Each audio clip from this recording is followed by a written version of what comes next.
Good morning, folks. We've got weather in your top science news this morning. But first, we're going to take another look at the coronal holes for a hint at what signals the start of a new cycle of sunspots.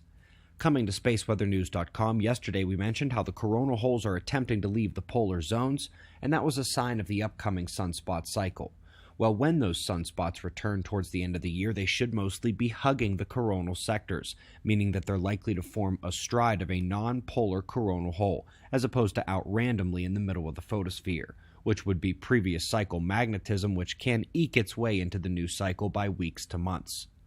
Solar wind next. We're seeing the plasma intensity drop for the second day in a row, purple plasma speed in the middle sliding downward, and as you might expect, all quiet in Earth's magnetic field. We're going to Turkey, where from the northwest down to Istanbul, the inundation is tremendous. Record flooding has essentially destroyed the famous Grand Bazaar there, and more rain is coming. Meanwhile, the rain in India triggered a landslide that ripped through a village, and sadly, most of the official death total so far is children. Let's do a bit of solar physics and come to the small-scale activity. This is relative, of course, considering that most of these features are Jupiter-sized, but they are modeling the flux ropes in an alphanic system, finally beginning to consider the electric current as part of the system rather than a product of it. It's a great first step. And then we begin to focus on their eruptive behavior. When we get a solar flare, the CME tends to be associated or follow within minutes of the electromagnetic explosion, but in a plasma filament flux rope, this is not the case. There's the CME blasting out first, and then the plasma reconnections made in its wake shine in hard X-rays to produce a Hyder flare, occurring after the CME has already exploded into space. New paper describes the approximate waiting time between such release and flare to be about 61 minutes.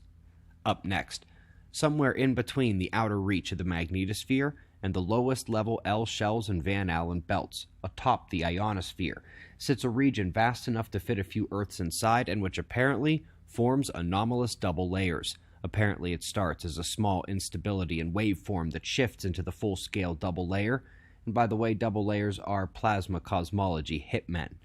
Up next, we're looking at the middle atmosphere. This is the region above our living space up at the top of the troposphere, starting at about 10 to 15 kilometers up and extending up to the well-mixed atmospheric boundary layer at the top of the sky.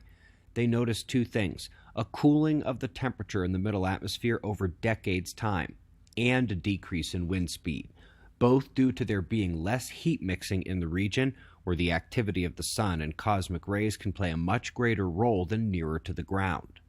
Interesting intermediate study on sprites. They are seeing the odd association patterns between positive and negative lightning strikes and their sprite and elf halo production. While it is a stepping stone to a more concluding study, we will catch a glimpse of an electromagnetic paradox, and that paper is linked below. Along with this, electron and ion spectra due to atmospheric ionization from above. That would be the Van Allen electrons squeezed into the atmosphere during CME impact and the cosmic ray nuclei that break out and cascade into various particle productions. Here, we see the data solid enough to be captured in a simple high-altitude balloon experiment. And when they happen to have one up there while an actual impact occurs, 3 fields of science will change overnight. Of course, we are trying to change a few fields ourselves, and beneath the video in the description box you can find links to our first 2 movies of the month, with a third coming out near the end.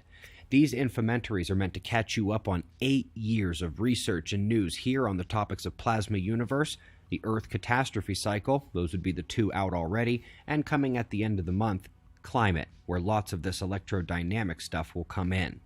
We greatly appreciate your support. Folks, the blot echoes are concerning me on both sides of the Pacific. Forecasters at quakewatch.net, take note.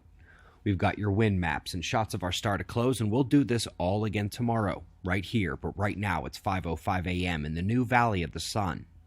Eyes open, no fear. Be safe, everyone.